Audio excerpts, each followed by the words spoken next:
Well, we should go back to a part of the original thing that drew me to this beautiful disaster piece known as the New York Giants, and that was the Super Bowl, and I believe it was 2007.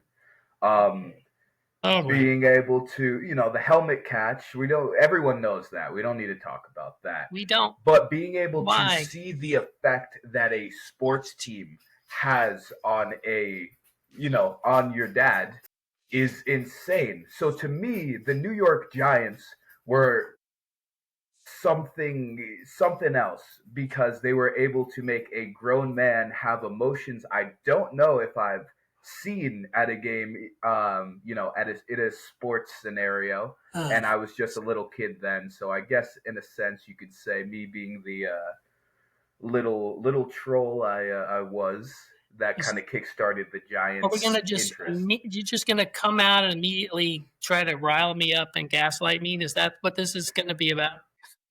Fighting. I'm simply just stating what first piqued my interest in the New York Giants. And also, I Uh, was a little kid.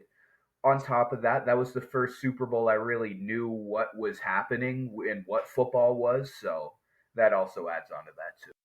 just you just have to just describing that play and that ending of that game. It just brings back like it just happened right now. Like I'm watching it. Like that's such a visceral emotion of shock and disappointment. And one of the most unbelievable thing about that play is not the catch. As great as that was, and Rodney Harrison hanging all over David Tyree, it was the fact that Eli Manning escaped the arms of the defense who had him in their clutches and should have sacked him, and he got away and flung that ball.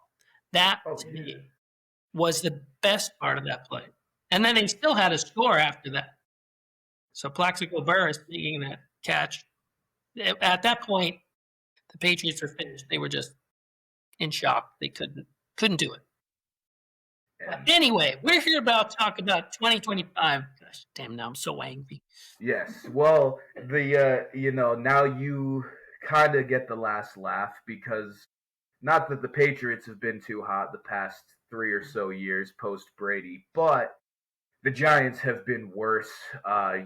For while the Giants were being good in the playoffs, winning Super Bowls when I was a little kid, they're like the Cleveland Browns were when I was a little kid.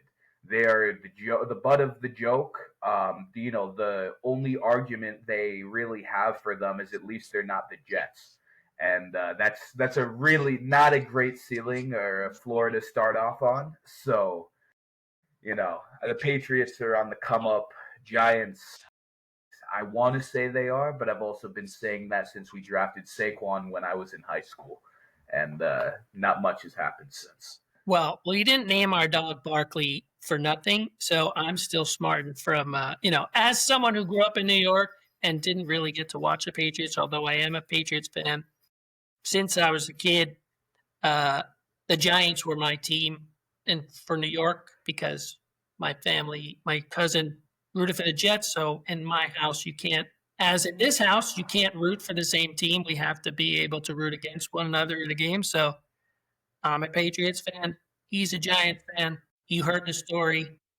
But I grew up in the era of Lawrence Taylor and Bill Sims and Harry Carson and Mark Bavaro and all those Bill Parcells Super Bowl wins and Bill Belichick as the defensive coordinator. So I am a Giants fan. That would be my second team if the Patriots no longer were